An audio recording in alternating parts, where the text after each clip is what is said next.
Hello, this is Lynn Graham, and we're in a series on the family devotions in which we're talking about the prophecies of Jesus. You know, there's a number of prophecies that we won't spend a lot of time on, but if you Google the Old Testament prophecies of Jesus, you'll find that there's plenty of resources available. Jews for Jesus has site, and there's plenty of examples of the Old Testament prophecies about Jesus, and I'll just mention some of them, but without going into a great deal of detail. And I'm going to focus on some of the other ones more spectacular. If you want to read Isaiah 53 in the last part of chapter 52 of Isaiah, fabulous. You look at it and it just speaks of Jesus. The whole who will believe our report and him suffering and him being cut off, but not for himself. And I looked up cut off, and that's usually a violent death, and that actually phrase is used quite a few times in the Old Testament about being cut off. I believe Daniel uses it too. So I would look at Isaiah 53. I want to do focus on the Zechariah 12:10. And I will pour out on the house of David, on the inhabitants of Jerusalem, the spirit of grace and supplication. Then they will look on me whom they have pierced, and they will mourn for him as one mourns for his only son, and grieve for him as grief for the firstborn. In John 20:27, then he said to Thomas, reach your finger here. And they took my hand, and look at my hands, and reach your hand here and put it in my side. Do not be unbelieving, but believing.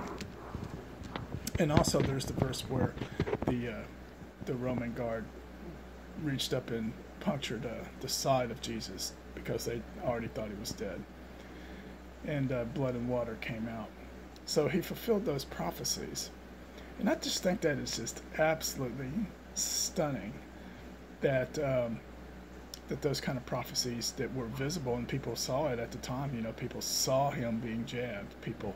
The disciples were there when Jesus appeared in the midst of them and told Thomas to put his hand inside. Now, if it didn't happen, we called Thomas Doubting Thomas, but then he went on later and went and founded the church in India, and he was actually martyred in India.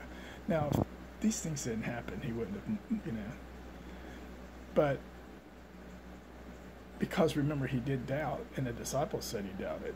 And actually, he wasn't the only one, because it did say in another place when he appeared at one other time, it says, but some were not believing. So they saw him, but they just couldn't believe their eyes. And because they could not get their minds wrapped around the fact that the Messiah had to suffer.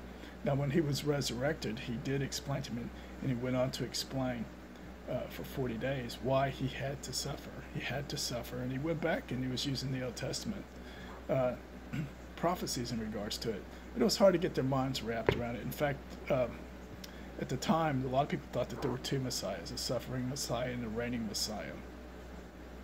But if you look, and when he returns, and it's broken up into the weeks, the last 7 weeks, and you can see that there's a difference.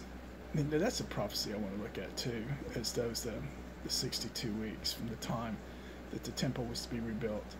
The declaration went out, and we know when that was. We can put it down to the day practically. Some people do, and I think it's pretty reasonable as to when the proclamation to when the Messiah would be cut off. There it is, the violent death. So he explains all that, and the fact that there was people who saw him being pierced, his legs were not broken, which is also a fulfillment of another prophecy. Not a bone on him will be broken. And then there's the prophecy that he would be buried rich, with the wicked and with the rich in his death, where he had the two thieves on either side of him, and then he had it was buried in a rich man's tomb. So it's just fascinating, the fulfillment of prophecies for which he had no way of influencing whatsoever. So this should strengthen your faith even further, to know that you have a God who fulfills prophecies. And if he knows the prophecies about Jesus, he also has nations time and place mapped out, the Bible says, and he has your place mapped out too. So you can believe in it, you can believe in him, and you know he's going to get you where you need to be. See you next time.